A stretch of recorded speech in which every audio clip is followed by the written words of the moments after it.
This is the Big O Show. This is the Big O Show.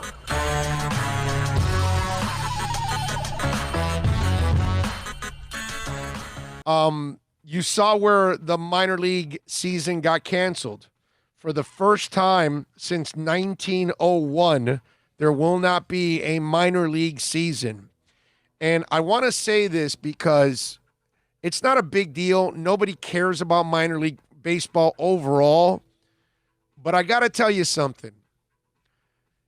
Jeter and Sherman took over an impossible situation because of all the terrible salaries that were tied to this, bad salaries. Even for some good players like Stan, it was a terrible salary that was tied to him.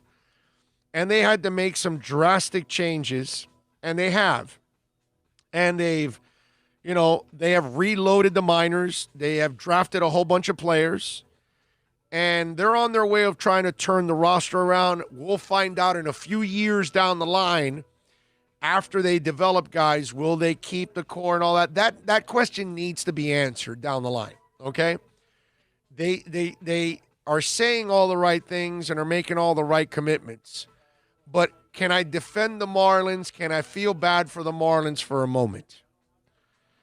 And when I saw this whole thing about minor league baseball getting canceled, I want to remind you that this team is a minor league team overall.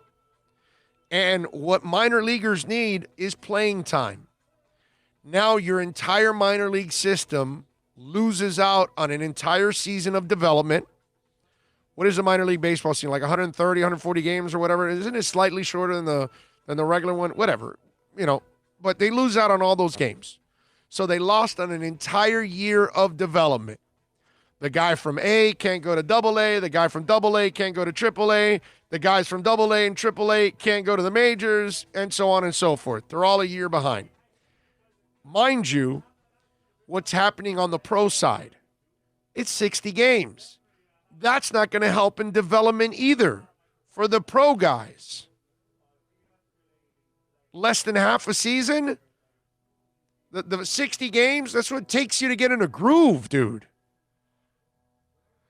Like our Marlins are going to feel better about the baseball they're playing in games 55, 56, 57, 58, and 59 and 60. They're going, hey, well, we're feeling good. We're feeling a little better now, and the season's over. Not that they would have won a whole ton of games or whatever, but they would have maybe played better. First 60 games, man, it's going to be a mission for them, like everybody. I really feel bad for the Marlins. I honestly do. This has put their entire franchise back.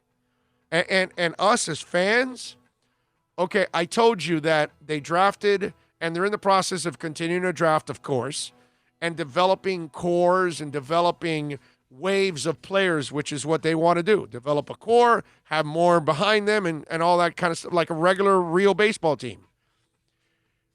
And we're not going to find out if they're committed to winning till 4, 5, 6, 7 years down the line when these players are developing, and then we find out if they're going to re-sign them. Well, guess what now? We just added another year to it. We just added another year that we have to wait for the whole process because of this whole COVID thing. Because the Marlins pretty much have a wasted season in the pros and obviously already in the majors. I mean the minors. The minors is already done. Majors, you barely got some experience. Terrible, man.